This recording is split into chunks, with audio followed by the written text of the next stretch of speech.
நண்பர்களுக்கும் தமிழக மக்கள் அனைவருக்கும் என்னுடைய வணக்கத்தை தெரிவித்துக் கொள்கிறேன். அதாவது பல்லாயிரம் ஆண்டுகளுக்கு முன்பாக தோன்றக்கூடிய மொழி தான் வந்து தமிழ் மொழி. தற்போது அந்த தமிழ் மொழியை வச்சு ஒரு நாடாளுமன்றத்தில், நம்ம இந்திய நாடாளுமன்றத்தில் தமிழ் மொழியை மையமாக வைத்து பெரிய சர்ச்சை ஒன்று வெடித்துள்ளது. அந்த சர்ச்சையை வந்து பார்த்தோம் அப்படின்னா தற்போதைய நிதி அமைச்சர் நிர்மலா சீதாராமன் வந்து கூறியதாக கூறக்கூடிய ஒரு கருத்து என்ன அப்படின்னா, ஒரு கருத்தை வந்து தெரிவிச்சிருக்காங்க. அந்த கருத்துக்கு எதிர்கருத்தாக வந்து அதற்கு கமல்ஹாசன் கொடுத்த பதில் தற்போது வந்து ஒரு அரசியல் மட்டுமல்லாமல் தமிழ் அடையாள விவகாரமாக மாறியுள்ளது தான் இந்த ஒரு தமிழ் மொழியினுடைய ஒரு சர்ச்சையாக போயிட்டுருக்கு. அதாவது என்ன பஞ்சாயத்து நடக்கட்டும், யாரா இருந்தாலும் தைரியமா சொல்ல பாருங்க. ஒரு பஞ்சாயத்தடா முடிச்சு அப்படின்னு பார்த்தோம் அப்படின்னா, நாடாளுமன்றத்தில் அமர்வில், அதாவது நாடாளுமன்றத்தில் வந்து ஒரு கூட்டத்தொடரில் அதனுடைய அமர்வில் வந்து நிர்மலா சீதாராமன் வந்து தமிழ் மொழியை பற்றி கூறியதாக பேசப்பட்ட ஒரு கருத்து மீண்டும் ஒரு விவாதமாகவே வந்திருக்கு. அதில் வந்து என்ன சொல்கிறாங்க அப்படின்னா, தமிழ் கற்றால் பிச்சை தான் எடுக்க தவிர வேறு எந்த பயனும் இல்லை என்று வந்து அறிஞர், அதாவது தமிழை வந்து கற்றுக்கிட்டவங்க எல்லாருமே வந்து பார்த்தோம் அப்படின்னா பிச்சை தான் எடுக்கணும், அதுக்கு வந்து வேறு எந்த வழியுமே இல்லை அப்படின்னு சொல்லிட்டு அவங்க நிர்மலா சீதாராமன் வந்து சொல்லியிருக்காங்க.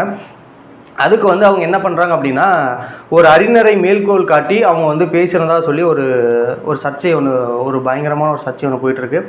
இதற்கு வந்து பார்த்தோம் அப்படின்னா, இதற்கு பிறகு மாநிலங்களவையில் தனது முதல் உரையில் கமல்ஹாசன் வந்து மறைமுகமாக பதிலடி கொடுத்துருக்காரு. அது வந்து இது வந்து ரொம்ப ஒரு தவறான விஷயம். அதாவது ஒரு மொழியை வந்து இந்த மாதிரி வந்து ஒரு மொழி சார்ந்தவங்களை இந்த மாதிரி தவறாக சித்தரித்து பேசக்கூடாது அப்படின்றத வந்து ஒரு கமல்ஹாசன் வந்து அதுக்கு பதிலான ஒரு பயங்கரமான ஒரு பதிலடி கொடுத்துருக்காரு. அதாவது அவர் கூறியது வந்து என்ன அப்படின்னு பார்த்தோம் அப்படின்னா, தமிழ் மொழி பிச்சை எடுக்க பயன்படாது, தமிழன் யாரிடமும் இரக்கம் கேட்டு வரமாட்டான்.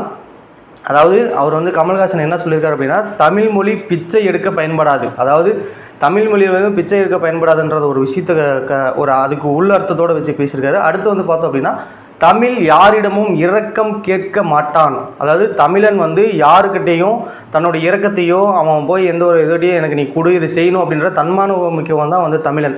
அந்த தமிழனை வந்து சீண்டி பார்க்குற விதமாக வந்து தான் இப்போ நிர்மலா சீதாராமன் வந்து செயல்பட்டுருக்காங்க. அதுக்கு ஒரு முற்றுப்புள்ளி வைக்கிறது. அதுக்கப்புறம் பார்த்தோம் அப்படின்னா, தமிழ் வாக்கு விற்காது. அதாவது தமிழன் வந்து இனிமேல் யார் இந்த மாதிரி மொழியை வந்து திணிச்சு வாக்கு கேட்க வரான் பார்த்தீங்களா, அவனுக்கு வந்து எங்களுடைய வாக்கு வந்து விற்பனைக்கு இல்லை அப்படின்ற ஒரு விஷயத்தையும் வந்து கமல்ஹாசன் வந்து பதிலடி கொடுத்துருக்காரு. அதாவது நிர்மலா சீதாராமன் விளக்கம், அதாவது இந்த சர்ச்சைக்கு பதிலளித்த நிர்மலா சீதாராமன் தமிழ் பற்றி இழிவாக பேசவில்லை. அதாவது அவங்க தான் சொல்கிறாங்க, மறுபடியும் அவர் கமல்ஹாசன் பேசினதுக்கப்புறம் அவங்க வந்து சொல்கிறாங்க, நான் தமிழை பற்றி நான் தப்பாக பேச கிடையாது அப்படின்ற மாதிரி அவங்க வந்து அப்படியே மறைமுகமாக சொல்லியிருக்காங்க. அதாவது தாம் சொன்னது தன் கருத்து இல்லை, அதாவது நான் சொன்னது வந்து என்னுடைய கருத்து கிடையாது, பெரியார், அதாவது ஈரோட்டினுடைய ஈவே பெரியார் அவர்கள் வந்து கூறிய கருத்தை மேற்கோள் காட்டி இந்த மாதிரி நான் சொன்னேன் அப்படின்ற ஒரு விவாதத்தை வந்து சொல்லியிருக்காங்க. இதை வந்து மிகப்பெரிய ஒரு அரசியல் தாக்கம் இப்போ நடந்துட்டுருக்கு. என்ன அப்படின்னா, ஒரு சோசியல் மீடியாலேயோ இப்போ நிறையா ஒரு பிரச்சனையாக இந்த தமிழ் மொழியை பற்றி பேசுனதுனால இப்போ திராவிட இயக்கங்கள், இங்கே இருக்கக்கூடிய அரசியல் இயக்கங்கள் எல்லாமே அதோட சர்ச்சையாக இந்த விவகாரம் போயிட்டுருக்கு. இந்த விவகாரம் வந்து பார்த்தோம் அப்படின்னா மொழி அரசியல், அதாவது மொழி அரசியல் வந்து தமிழக அடையாள உணர்வை மத்திய மாநில அரசு, அதாவது மேலும் இந்த சர்ச்சை பேச்சு விவாதத்தில் வந்து பார்த்தோம் அப்படின்னா நிர்மலா சீதாராமன் வந்து என்ன சொல்லியிருக்காங்க அப்படின்னா, நான் வந்து இது வந்து என்னுடைய கருத்தாகவே கிடையாது, இதை நான் சொல்லலை, அதாவது பெரியார் சொன்ன கருத்தை தான் நான் மேற்கோள் காட்டி நான் சொல்கிறேன் அப்படின்ற ஒரு விவாதத்தை சொல்லியிருக்காங்க. நான் என்ன கேட்குறேன் அப்படின்னா, அதாவது நிர்மலா சீதாராமன் அவங்க வந்து ஒரு தமிழர் தான், அவங்களே இந்த மாதிரி ஒரு சர்ச்சையான ஒரு பேச்சை பேசுவாங்களா அப்படின்றத வந்து மிகப்பெரிய ஒரு அரசியலில் வந்து இந்த அரசியல் களத்தில் ஒரு விவாதமாகவே போயிட்டுருக்கு. அதாவது இந்த விவகாரம் வந்து பார்த்திங்கன்னா தமிழ் அடையாள உணர்வு மத்திய மாநில அரசு என்ற 3 கோணங்களில் விவாதமாகி வருகிறது. அதாவது சிலர் வந்து என்ன கருத்து சொல்கிறாங்க அப்படின்னு பார்த்தோம் அப்படின்னா, தமிழகத்தில் வந்து பார்த்திங்கன்னா நிர்மலா சீதாராமன் வந்து கூறியது வந்து ஒரு விதத்தில் வந்து நம்ம கரெக்டான விதத்தில் ஏற்றுக்கலாம். அதாவது பார்த்தோம் அப்படின்னா, இது ஏன் சொல்கிறாங்க அப்படின்னா, பெரியாரை வந்து ஏற்றுக்காதவங்க வந்து இந்த விவாதத்தை நான் ஏற்றுக்கிறோம் அப்படின்ற மாதிரி சொல்லியிருக்காங்க. பெரியாரை ஏற்றுக்கிறவங்க வந்து நான் பெரியார் வந்து இந்த மாதிரி சொல்கிறது ஒரு விவாதமாக போயிட்டுருக்கு அப்படின்ற மாதிரி இதையும் சொல்லிட்டு இருக்காங்க.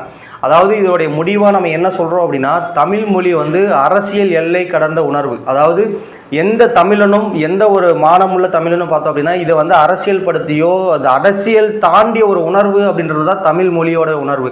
இந்த விவாதத்தில் இன்னும் வந்து பார்த்தோம் அப்படின்னா, தொடர்ந்து வாய்ப்பு, அதாவது இவங்க வந்து நிர்மலா சீதாராமன் வந்து தொடர்ந்து தமிழர்களையும் தமிழ் மொழியும் வந்து இழிவுபடுத்தி பேசுகிறாங்க அப்படிங்கிற ஒரு சர்ச்சை எழுந்துக்கிட்டே இருக்குன்றதா ஒரு இதனுடைய முடிவாகவே சொல்லிட்டு இருக்கோம். பஞ்சாயத்து நடக்கணும், பஞ்சாயத்து நடக்கட்டும். யாரா இருந்தாலும் தைரியமா சொல்ல பாருங்க. ஒரு பஞ்சாயத்தடா முடிச்சு.